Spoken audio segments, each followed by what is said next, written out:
जय गोमाता जय गोपाल। आम गहणरे आउ नहांती महेश्वर भाई। महेश्वर भाई को मु कौन बा कहिबी। महेश्वर भाई आमर मार्गदर्शक थिले। महेश्वर भाई आम सहित बहुत कथा शेयर भी करती।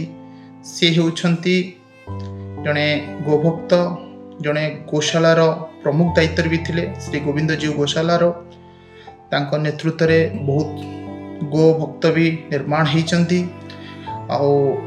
नेतृत्व में बहुत काम भी होती, जहाँ आजिका दिन में आम गोटे वरदान पाइचु। कोठी भी तांकर आवश्यक पड़े बेधड़क से आमको सहयोग करुले। गत 17 तारिख दिन गोटे सड़क दुर्घटना रे तांकर मृत्यु घटी। अकाल वियोग आमर समस्त गोभक्त मर्माहत। सहित विभिन्न क्षेत्र में आम काम करिचु। बहुत बढ़िया भाव से आमको मार्गदर्शक हिसाब से सब गाइड करती। कोठना कोठी आम असुविधार फसिले से आमको मार्गदर्शन करती।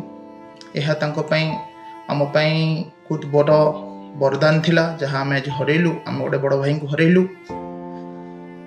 आम गोशाला सुरभि गोशाला तरफ तांकर महान पुण्य आत्मा को गभीर श्रद्धांजलि जनाऊँगी। से जोठी भी अच्छंती माँ गोमाता तांको बहुत भलरे रखंतु। सब बेले से आशीर्वाद वर्षा करंतु। जोठी भी रहीकि भी आम गोशाला भक्तों उपरे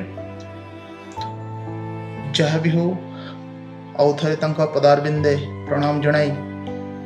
जय गोमाता जय गोमाता जय गोमाता। महेश्वर भाई अमर रहे।